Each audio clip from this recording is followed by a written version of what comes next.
नमस्कार दोस्तों। इमेजिन कीजिए ऐसी सिचुएशन जहां जनसंख्या तेज़ी से बढ़ रही हो, लोगों के पास खाने के लिए पर्याप्त भोजन ना हो और वो भुखमरी का सामना कर रहे हों और सरकारें भी कुछ नहीं कर पा रही हों। ऐसी ही कुछ स्थिति होने वाली थी 1950 के दशक के बाद, जब जनसंख्या तेज़ी से बढ़ रही थी और फसलों का उत्पादन इतना कम था कि वो बढ़ती जनसंख्या को खिलाने के लिए पर्याप्त नहीं था। 1789 ईस्वी में फेमस इकोनॉमिस्ट रॉबर्ट माल्थस ने एक प्रिडिक्शन दिया था कि आने वाले समय में लोगों को भुखमरी का सामना करना पड़ेगा। लेकिन 1960 के बाद आया ग्रीन रेवोल्यूशन यानी हरित क्रांति, जिसने पूरी स्थिति को पलट कर रख दिया। ग्रीन रेवोल्यूशन के कारण फसलों का उत्पादन इतना ज़्यादा बढ़ा कि कुछ देश खाद्यान्न उत्पादन मामले में आत्मनिर्भर हो गए और इसने माल्थस के उस प्रिडिक्शन को भी गलत साबित कर दिया। तो आइए इस वीडियो में जानते हैं कि क्या है हरित क्रांति तथा इसका खाद्यान्न उत्पादन पर क्या प्रभाव पड़ा। दोस्तों, हरित क्रांति ऐसी पहल थी जिसमें नए तकनीकों का प्रयोग करके खेती करने को बढ़ावा दिया गया ताकि पर हेक्टेयर उत्पादन को बढ़ाया जा सके। इन नई तकनीकों में नए कृषि यंत्रों का प्रयोग, HYB यानी हाई यील्डेड वैरायटीज बीजों का प्रयोग, नए कृषि सिंचाई यंत्र, उर्वरक और कीटनाशकों का प्रयोग शामिल था। ग्रीन रेवोल्यूशन शब्द का प्रयोग सबसे पहले विलियम एस गॉड ने US agency for international development के एक स्पीच में 1968 में किया। ग्रीन रेवोल्यूशन की शुरुआत सबसे पहले मैक्सिको में हुई, जहां पर नॉर्मन बोरलॉग को फादर ऑफ ग्रीन रेवोल्यूशन यानी हरित क्रांति का जनक कहा जाता है, जिन्हें 1970 में लोगों को भुखमरी से बचाने के लिए शांति का नोबेल पुरस्कार दिया गया।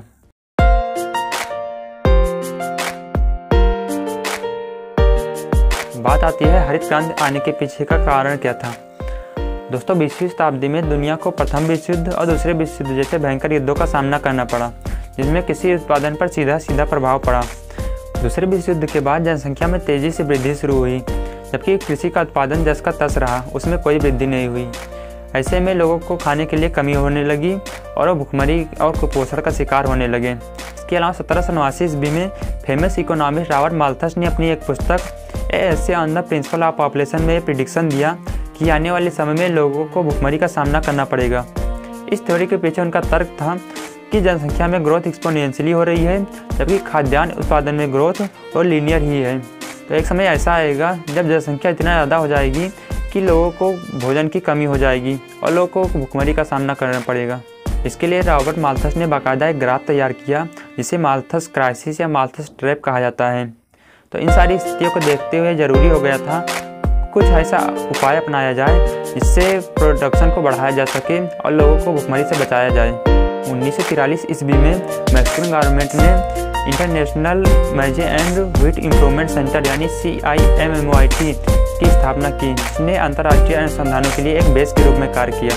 इस संस्थान को US government, united nation food and agriculture organisation यानी FAO तथा रॉकफेलर फाउंडेशन ने भी अपना समर्थन दिया। इस संस्थान को सबसे पहली सफलता गेहूं उत्पादन के क्षेत्र में मिली, जिसका उत्पादन 1951 में 70%, 1965 में 80% तथा 1968 में 90% तक बढ़ गया। इस प्रकार धीरे धीरे हरित क्रांति पूरी दुनिया में फैल गई और फसलों के उत्पादन में अपार वृद्धि हुई।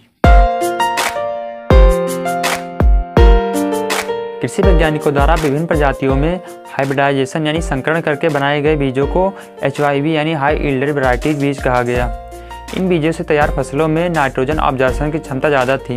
इसके साथ साथ इनमें बीमारियों का खतरा भी कम होता था, जिससे ये अच्छी उपज देते थे। IR8 ऐसी सबसे पहली चावल की प्रजाति थी जिसे इंटरनेशनल राइस रिसर्च इंस्टीट्यूट यानी IRRI द्वारा तैयार किया गया था। 1960 के दशक में जब एशिया में खाद्यान्न संकट उत्पन्न हुआ, तब लोगों ने ज़्यादा से ज़्यादा इस प्रकार की प्रजाति को अपनाया। विकासशील देशों में HYB क्वालिटी के बीजों का प्रयोग तेज़ी से बढ़ रहा था। 1998 तक विकासशील देशों में 63% कृषि भूमि पर सिर्फ इन्हीं वैरायटी के बीजों का प्रयोग हो रहा था। लेकिन अलग अलग भौगोलिक क्षेत्रों में इनके प्रयोग में भिन्नताएं भी थीं। जैसे 1998 तक एशियन कंट्री जैसे इंडिया और चाइना में 82% कृषि भूमि पर इन्हीं फसलों की खेती हो रही थी, जबकि अफ्रीका में केवल 27% थी। अफ्रीका में इतनी कम क्षेत्र पर खेती होने के कारण शायद वहाँ पर ग्रीन रेवोल्यूशन का देरी से प्रचार प्रसार था। दोस्तों, कृषि में इन नई तकनीकों के प्रयोग से उत्पादन में काफ़ी वृद्धि हुई। 1960 से 2000 के दौरान गेहूं के उत्पादन में 208%, चावल के उत्पादन में 109%, मक्का के उत्पादन में 157%, आलू के उत्पादन में 78% तथा कसावा के उत्पादन में 36% की वृद्धि हुई। 1950 से 1984 के दौरान वैश्विक रूप से खाद्यान्न उत्पादन में 160% की वृद्धि हुई। एशियाई देशों जैसे इंडिया और चाइना में गेहूं और चावल के उत्पादन में काफ़ी वृद्धि देखी गई। इसके अलावा भारत में गेहूं का उत्पादन 1960 में 10 मिलियन टन से 2006 में 73 मिलियन टन तक पहुंच गया। ऐसा अनुमान लगाया जाता है कि अगर ग्रीन रेवोल्यूशन ना हुआ होता तो विकासशील देशों में 20% तक खाद्यान्न उत्पादन में कमी होती, जिसे पूरा करने के लिए 20 से 25 मिलियन हेक्टेयर भूमि की अतिरिक्त ज़रूरत पड़ती। इसके अलावा खाद्यान्न के मूल्य 35 से 65% तक बढ़ जाते और एवरेज कैलोरी उपलब्धता 11 से 13% तक कम हो जाती। ओवरऑल हरित क्रांति ने हर वर्ग को फायदा पहुंचाया है, लोगों को भुखमरी से बचाया और हजारों हेक्टेयर भूमि को कृषि भूमि में चेंज होने से रोका।